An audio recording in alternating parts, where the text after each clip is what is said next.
Hello and welcome to the in-depth series section of Drishti IAS. I am Aisha Singh, and in today's video we will be discussing about the topic of the reducing levels of multidimensional poverty in India, and we will be talking about the multidimensional poverty index and few of its indicators.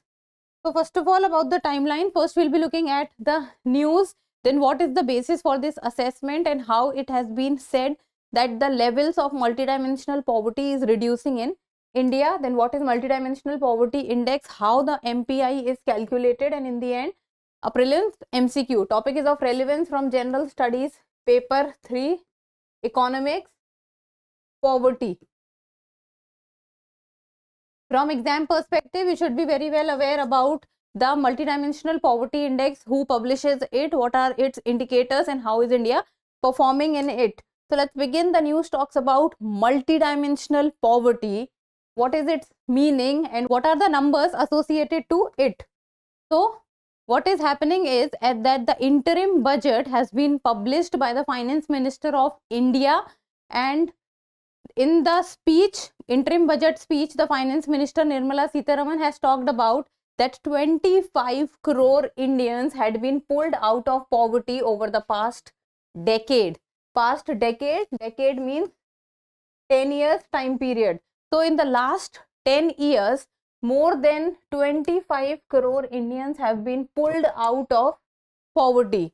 So this is what the Finance Minister has said in her interim budget speech. So now let's look at the basis for this assessment, that why the Finance Minister has said this. So NITI Aayog has published a report and it says multidimensional poverty in India since 2005-6. So NITI Aayog has talked about this multidimensional poverty in India since 2005-6. And if we talk about the multidimensional poverty index, then the multidimensional poverty index has been published since the time of 2010, and there are two entities which publishes the MPI, and that is the UNDP, that is United Nations Development Program, and the Oxford Policy and Human Development Initiative. So UNDP and OPHI publishes the multidimensional poverty index. So now let's look at the basis for this assessment. NITI Aayog has talked about that the multidimensional poverty in India was found to decline from 29.17% in the year 2013-14 to 11.28% in 2022-23. So in the last one decade, the multidimensional poverty levels in India has declined from 29% to 11%. It means it has halved. And about 24.82 crore people escaping poverty during this period. So approx 25 crore people have come out of the poverty in this period in the last one decade. And if we talk from the level of states, that is the state level, then it is the Uttar Pradesh which has topped the list with 5.94 crore people coming out of the poverty, followed by Bihar at 3.77 crore people and Madhya Pradesh at 2.30 crore people. So overall, national level, it is around 25 CR people. State level, it is Uttar Pradesh followed by Bihar and Madhya Pradesh. So this is the basis that how the Finance Minister has quoted the numbers, and it is the NITI Aayog's multidimensional poverty in India since 2005-6 report. Now let's look at this stats. It talks about escaped multidimensional poverty 2013-14 to 2022-23. So when we talk about the word multidimensional poverty, we will just be looking at that what is multidimensional poverty and what is multidimensional poverty index. Multi, it means not one, not two indicators. There are multiple indicators on the basis of which poverty is talked about. So if we talk about the escaped multidimensional poverty, on one side we have the name of the state, while on the other side we have the numbers. So topped by Uttar Pradesh, then we have Bihar, Madhya Pradesh, Maharashtra, Odisha, Rajasthan, Uttar Pradesh, and then West Bengal. So highest is Uttar Pradesh, then we have Bihar, then we have Madhya Pradesh, and then we have Rajasthan, then there is West Bengal, then Maharashtra, and then Odisha. While overall if we will see, overall India, then it is approximately 25 CR. Now let's talk about the multidimensional poverty index. Multidimensional poverty index, it means it tells about poverty, means how much people are poor in our country, how much people do not have the expenditure capacity, and how many people do not have the earning capacity as compared to others. Multidimensional, that it means that there are multiple dimensions on the basis of which poverty is being talked about, or poverty is judged, or poverty is measured. Then poverty is calculated based either on income levels, or if income data are not available, then on expenditure levels. So traditionally this has been done that either it sees that how much the person is earning, and earning levels are different in rural India and urban India. Rural India is less as compared to the urban India, because in urban India things are more costly. Then second is on the basis of expenditure, that how much the person has the capacity to expend its money.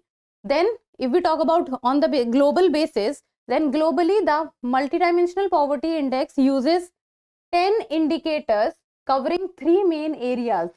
So globally, we are talking about globally, I will also tell you about the India perspective. So this is the global perspective. So MPI uses 10 indicators covering 3 main areas, and these 3 main areas are health, education, and standard of living. Health, how is the health of the people? Education, there are 2 different aspects under education, and standard of living. So if we talk about health, then health on the basis of nutrition and child and adolescent mortality indicators.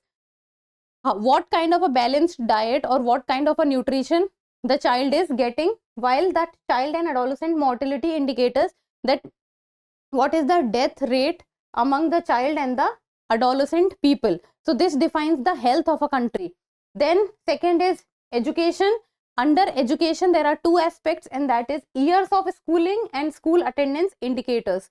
Years of schooling means that how much time or for how many years the child has attended the school, and school attendance indicators means that there is one aspect called enrollment. Enrollment means that the person is enrolled in the school, while attendance means that the person is enrolled in the school and is also coming and attending the classes. So these 2 are different aspects. Then comes the standard of living, the third criteria, and 6th household specific indicators. So under the standard of living there are 6 indicators, and these 6 indicators are housing, whether the person has the house or not, household assets, type of cooking fuel, access to sanitation, drinking water, and electricity, whether the person is living in a healthy environment or not, have safe drinking water and clean drinking water, is the accessibility of electricity is there or not. So this is about the multidimensional poverty index. Then if we talk about the Indian MPI, then Indian MPI has 2 additional indicators. So apart from health, education, standard of living, there are 2 more indicators, and that is maternal health under the health dimension, and bank accounts under the standard of living dimensions. So we just talked maternal health under the health dimension and bank account under the standard of living dimensions. So in India these 2 dimensions are also included among these. So you should be able to know this one, that how Indian MPI is different from the global MPI. Then you can give the example of this, that under Indian MPI, maternal health and bank accounts are included under the health dimension and the standard of living dimension. Because India is such a diverse country, we need to see that how many people have the access to bank and have their own bank accounts. While the maternal health, the health of the mother is also very important.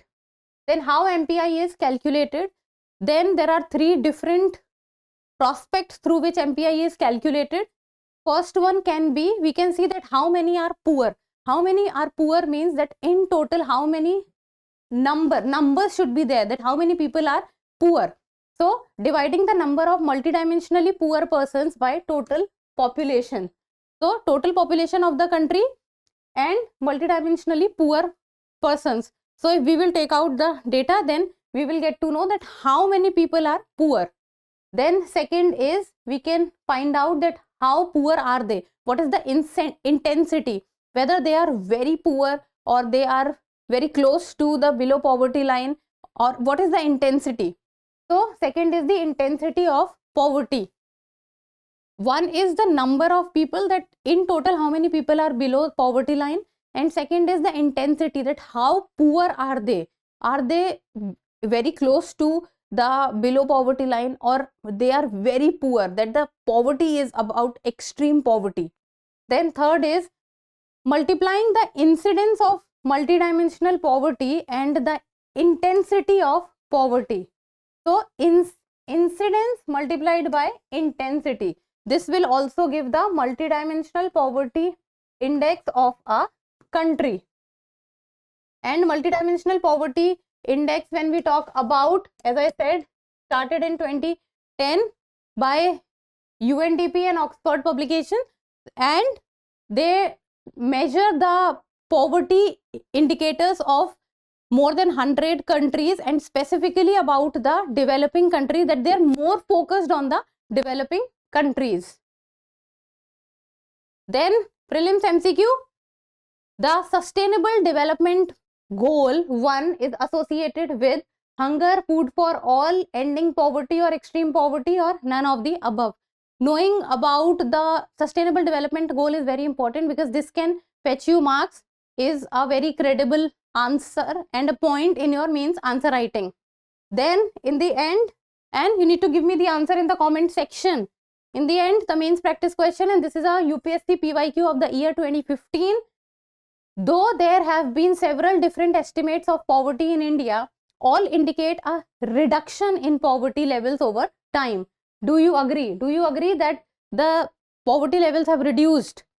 Critically examine, it means you have to talk about the pros and the cons both, with reference to urban and rural poverty indicators. So giving example of the urban and the rural poverty indicators, talk about that whether reduction in poverty in India has taken place or not. So try to do your answer writing practice, as it tells you that how UPSC is asking questions. So do your answer writing practice, and that's all for today. Thank you so much for watching. Till we meet next time, keep reading, keep writing, and keep subscribing to the channel. Thank you. For more informative content, like, share and subscribe, and do not forget to press the bell icon to get the notifications.